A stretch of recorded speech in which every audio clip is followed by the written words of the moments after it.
So I thought I'd do a little video today. Today's the 12th of the 12th.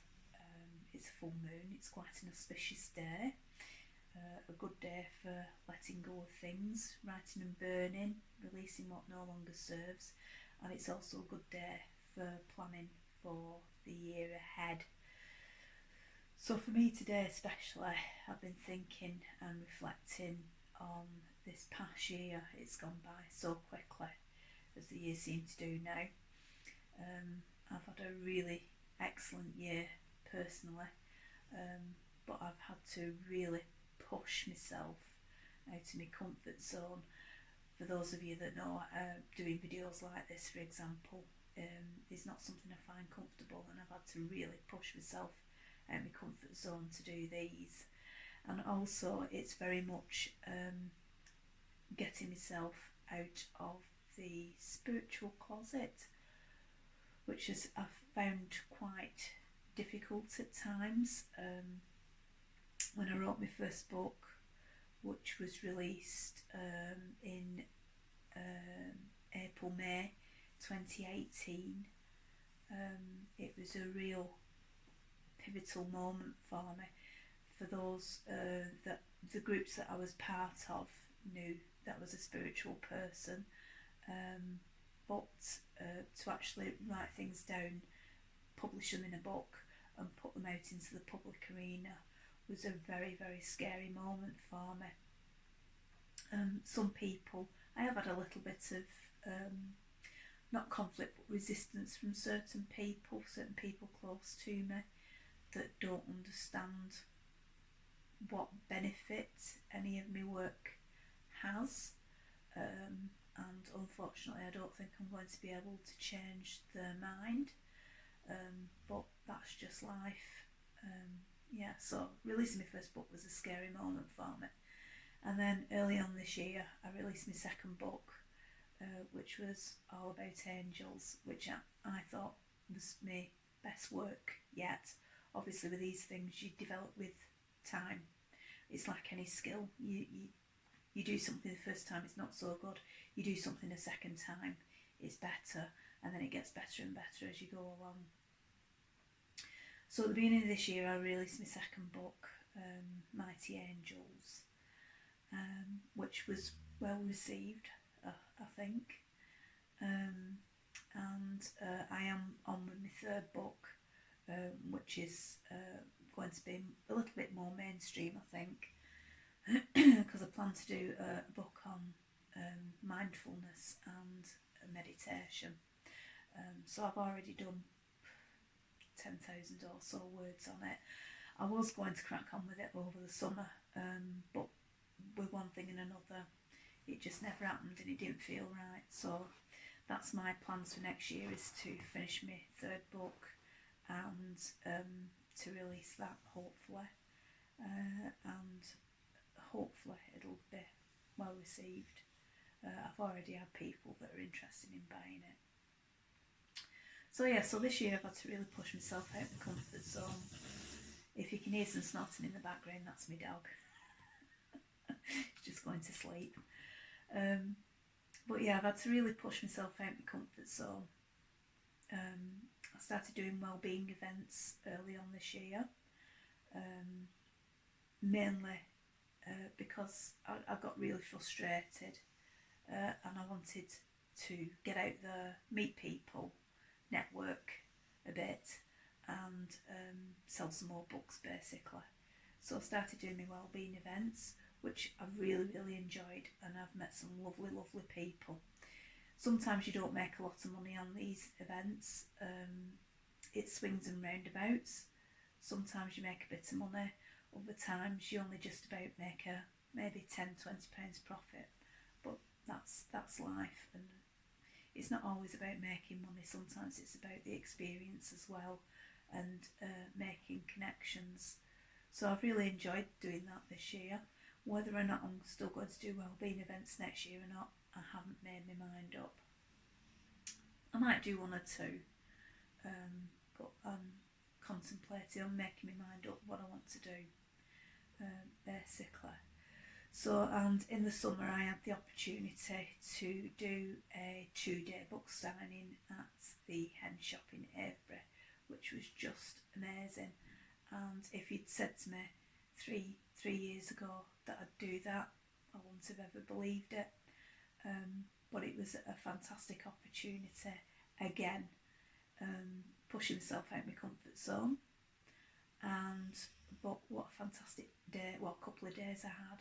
The Saturday was amazing because I met some really, really lovely people. I made some fantastic connections and also had some wonderful conversations with people about angels and my belief in angels or spirits, and about all sorts of different things, about all the places around Avebury. Avebury for me is my spiritual home. I love it. My second place is Glastonbury as well, but definitely Avebury. I connect so deeply with Avebury. It feels like I've come home. Anyway, so I've digressed a little bit there. So we're moving up to 2020. So for me especially, it's a good time to plan and think about the year ahead and how we're going to move forward. For some people that I've spoken to recently, the Waking Up Spiritual 2020 is another year of spiritual awakening. I don't think it's going to be as big as 2012, but I think a lot of people are waking up spiritually that previously didn't have any inclination of doing so whatsoever. But the way I see it at the moment,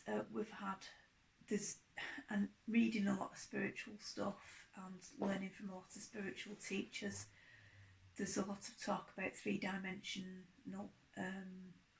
on the 3-dimensional plane and being on the 4 to 5-dimensional plane.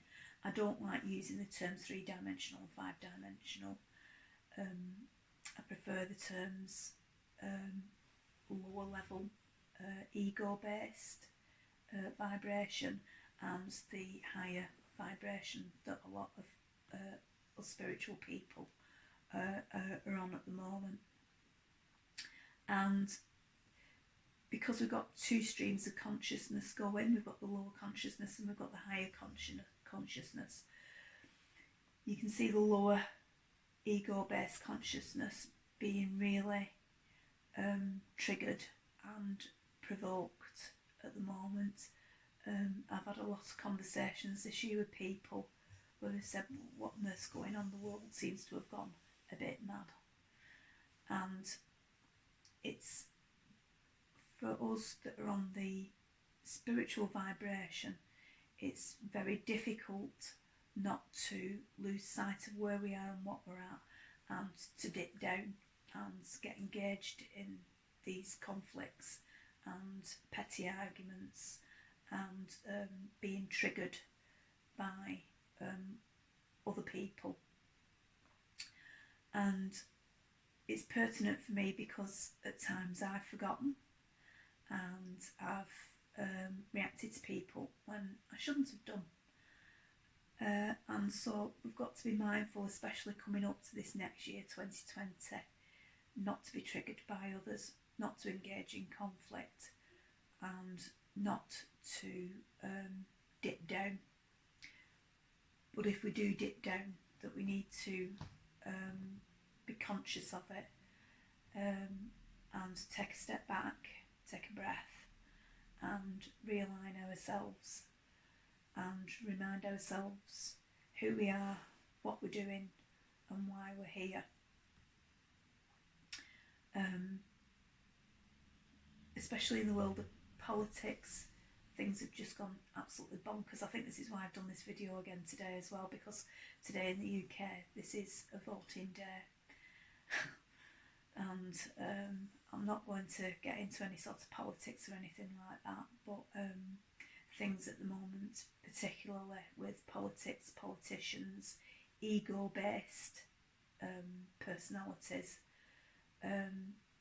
everything's just got toxic, very, very toxic, I think is the word to use, very ego based, and a lot of politicians have been, instead of working for the people, are working for their own agendas, which I found, and lots of people found, quite shocking.